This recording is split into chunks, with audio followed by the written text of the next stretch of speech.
Hello and welcome to the Film Jerk Podcast. I am your host, Edward Havens, publisher and editor of FilmJerk.com. Thank you for listening today. If you like what you hear and you haven't done so already, please make sure to rate and review the show on your favorite podcatching source. Good reviews and ratings are amongst the most effective ways for an independent podcast like this one to break away from the pack, and you can even do it while you're listening to the episode. On this episode, we'll be continuing with our ongoing series of orphan films, movies that were the sole release from their distributor. Our first movie this week is a movie that even I had never heard of until I started doing the research for the next movie I'm going to be talking about today.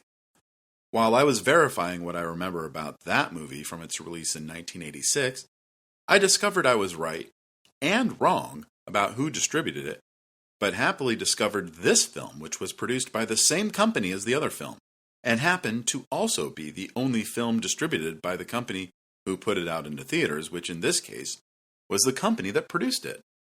I'll try to clear that up a bit. In the early 1980s, a couple of would-be filmmakers, Robert Berg and Lou Wills, created a production company called Vandom International Pictures in order to develop and produce independent feature films to be written and directed by Berg. In 1984, they would start production on their first film, an action film that was neither written nor directed by Berg. But if you have the chance to make a movie, even if it's not what you planned on doing first, you take it, because you never know if you'll ever get another chance. The movie, written by former Dean Martin Show and Carol Burnett show writer Robert Hilliard, was not the kind of movie one would expect from a former writer for Dean Martin and Carol Burnett. Entitled The Milkman, the story told the tale of a New York City district attorney who secretly runs a cocaine smuggling ring down in the Lone Star State. But when one of his nemesis from the Big Apple tries to move in on his operation, the DA quits his job and heads south to keep things intact. Despite their status as first-time filmmakers, Berg and Wills were able to sign a couple of name actors to appear in their film. Vince Edwards, best known for his 6-year run as Dr. Ben Casey on television, would be cast as the DA, while character actor Paul L. Smith, who memorably appeared as Bluto in Robert Altman's musical version of Popeye in 1980, played the gangster who wanted to muscle in on the drug operation. Directed by first-time director Douglas F. O'Neens, The Milkman would shoot throughout the Beaumont, Texas region for 4 weeks during June and July of 1984. And sometime during post-production, the two producers would change the name of the movie to Snowline. That's Snow, S-N-O, dash, line. You know, because cocaine. Along with the new title would come a new teaser poster that would be sent to theaters in hopes of securing some theatrical runs. The poster would belie the main storyline of the movie by concentrating on 4 of the supporting characters, making it look like some kind of cross between Miami Vice and some mid-70s pre-Smokey and the Bandit Burt Reynolds movie like WW and the Dixie Dance Kings. And this is the actual tagline used on the poster. Frankie wanted fast cars and women. Victor wanted a fix. Michael wanted revenge. And Eddie had a plan, but it meant taking it on the Snowline. Yeah, I wouldn't know what the hell that meant if I were a theater goer in 1984 and saw that poster hanging in the lobby of my local movieplex. When Vandom completed post-production on the film, they would send screening copies to many of the studio and independent distributors to make a deal, but would receive no bites outside of a video distribution deal with Vestron Video, who themselves would soon enter the theatrical distribution game. But that's another story for another show. But one of the conditions of the deal Vestron would place on the deal is that Vandom would need to get the film into theaters first, because theatrical was, and continues to be, an important part of a movie's life cycle. But how do you get a movie into theaters if nobody wants to distribute your movie? Berg and Wills took it upon themselves to distribute the film to theaters. Now, here's where it gets complicated. Vandom would release the film into theaters, at least in and around Beaumont, Texas, on Friday, September 13th, 1985. But since it doesn't appear to have been released in Los Angeles or New York City, and I have no access to the Beaumont Enterprise newspaper archives, I cannot tell you how many theaters it played in that day, or how well it did, or really even which title it was released under. Because some records indicate the movie was released into theaters as The Texas Godfather, which makes sense with its partially mafia-based storyline. Some records indicate it was released as Snowline, which also makes sense, but it's not as good a title as The Texas Godfather. But no matter how many theaters it played in, or how well it did, or even what title it was released under, it appears the movie never played in any theaters outside of Southeast Texas. Vestron Video would release the movie onto VHS in 1986 with a variety of titles depending on what part of the world you were living in. In many countries, it would be released as The Texas Godfather. In some countries, it would be released as Snowline, but it would get new artwork that made the film look like a Mad Max movie. In France, the video box would keep the Mad Max rip-off artwork, but be released as Cocaine Connection. Not The Cocaine Connection, just Cocaine Connection. With their first film under their belt, they were able to find financing for their second film, which this time would be co-written and be directed by Robert Berg. Alongside Texas Godfather writer Robert Hilliard, Berg's directing debut would be a broad comedy about a bank executive who is under the dual strain of discovering some of his employees stealing money from his bank and his wife demanding he get a vasectomy after she gives birth to, wait for it, their 8th child. The aptly titled Vasectomy, a Delicate Matter, would have a better-known cast than Texas Godfather, including Paul Sorvino, Abe Vigoda, and Lorne Greene, along with several actors from The Texas Godfather, including a young actress named Cassandra Edwards, making her lead debut as Sorvino's put-upon wife. Like Texas Godfather, Vasectomy would be shot in and around Beaumont, Texas during the summer of 1985. And like Texas Godfather, Vasectomy would be pretty much ignored by every distributor once the film was completed. The only offer Vandam would get was from a company called Seymour Board & Associates, which was actually a sub-distributor for independent distributors like New Line and Miramax, whose specialty was the southern markets like Texas and Florida, and the company whom Berg and Wills had consulted with when they were planning the release of Texas Godfather. So while Seymour Board & Associates had assisted a number of distributors to get their films into theaters in the South during the 70s and 80s, they were never credited with those releases, and they had never released a movie they had acquired themselves. So despite not having any experience releasing a movie in major markets like Los Angeles or New York City, Vandam and Board went all in on the release, selecting September 26, 1986 as their release date. The film would open in about 400 theaters nationwide, including on 80 screens in New York City and 41 in Los Angeles. The problem was, Vasectomy would have the luck of opening against a film that would become not just a smash hit, but a cultural milestone, Crocodile Dundee. Not that anyone at Vandam or Board could have possibly known when they picked that release date, that this little movie from Australia with no stars would explode into the American consciousness the way that it did. Nor did it help that the few newspapers who even reviewed the film were not very kind in their assessments.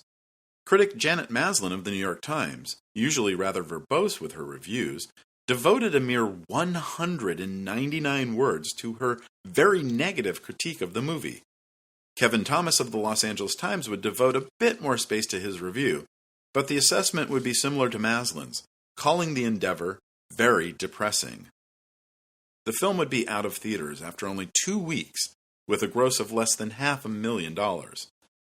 And Vandam would never make or release another film.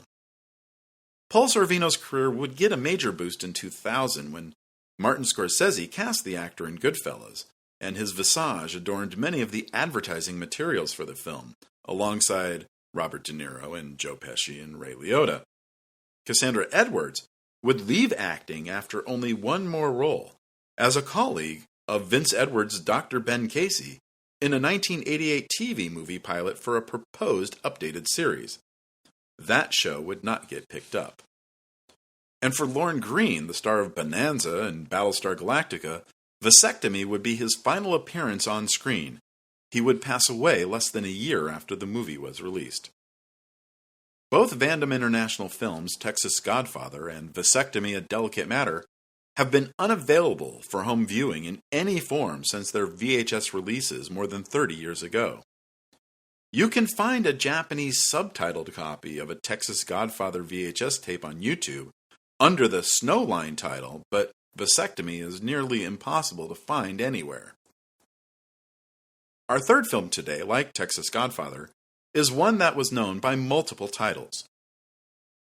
Back in 1985, Pamela Siegel was an 18-year-old actress who had made her film debut 3 years earlier as Dolores Rebchuk in 1982's Grease 2, and had co-starred on The Facts of Life in 1983 and 1984. Paul Schneider was an up-and-coming director whose first film, 1983's Sweetwater, was still waiting to be picked up for distribution, despite having a bona fide star in the lead, Diane Ladd. But despite the lack of enthusiasm from distributors for his film, Schneider would get hired to direct another film, Willy, based on a 1968 story by New York Times book review writer Alan H. Friedman, in which a young tomboy who has always wondered what it was like to be a boy wakes up one morning to discover she is now indeed a boy. Schneider and the production team would audition hundreds of young actresses to look for just the right mix of acting and comedic timing, and someone who could pass for both a boy and a girl. And Siegel would get chosen for her first leading film role. Oscar winner Patty Duke and character actor John Glover would be cast as Willy's parents, and the film would feature up-and-coming actors Corey Parker and Seth Green in supporting roles. The film would shoot in and around Atlanta during the fall of 1985, and post-production would be completed in the spring of 1986. And as you've heard over and over again during these episodes, the film would be sent out to and rejected by practically every major and minor distributor around. There would be one small nibble from a company called Cinema Group Ventures. They were a production company themselves, having produced such films as Walter Hill's 1981 drama Southern Comfort, the 1983 Hudson Brothers comedy Hysterical, and the 1985 Penelope Spheris drama Hollywood Vice Squad. But they had never distributed a movie themselves, having made deals for their movies with the likes of 20th Century Fox and Avco Embassy Pictures. Well, that's not 100% true. Hollywood Vice Squad would be quote-unquote distributed by Cinema Group, but all the bookings and distributing of prints to theaters would be handled by various sub-distributors like Seymour Board and Associates, who specialized in specific markets. This would be the first time that they would be handling distribution on their own. And because they were a small company with limited resources, they would follow a time-tested and proven concept, regional releasing. The film would first open under the title I Was a Teenage Boy in South Florida on May 2, 1986, before opening in the Boston-Providence region on July 22nd. But these were small releases, and there are no grosses available for those runs.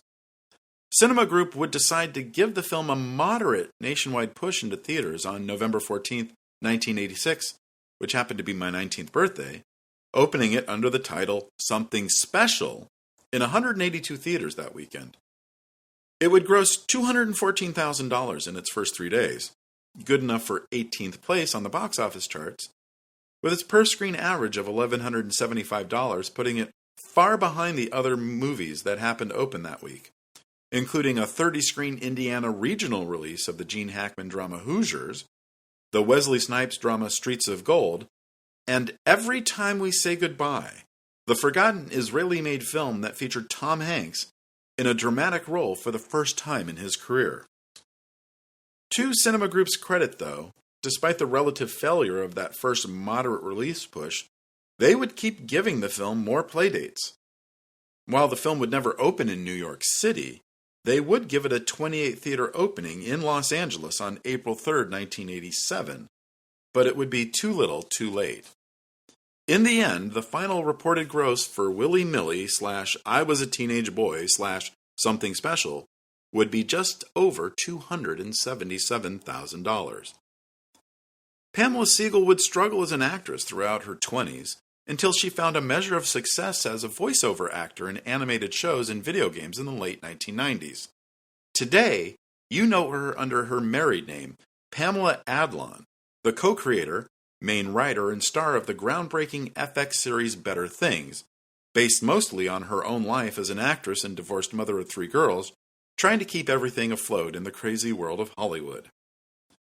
Like our other 2 films today, Something Special / Willy Millie / I Was a Teenage Boy has never been released for home video consumption since its VHS release, although you can find multiple copies of the film on YouTube, at least in December 2021 you can. And that's our episode for today. Short and sweet. Thank you for joining us. We'll talk again in 2 weeks when episode 67, Christmas 1981, is released. Our next episode of The Orphans will premiere in early 2022, and we'll take a look back at several more of these orphaned films, including the first film to star Blondie lead singer Deborah Harry, and 2 mid-decade dramas, one a Sally Kellerman movie whose title would be taken for a much more popular movie released 2 years later, and one a low-budget sci-fi drama featuring one of the stars of the early 80s cult show Square Pegs. Remember to visit this episode's page on our website at filmjerk.com for extra materials about the movies we covered on this episode. The Film Jerk podcast has been researched, written, narrated, and edited by Edward Havens for Idiosyncratic Entertainment. Thank you again. Good night.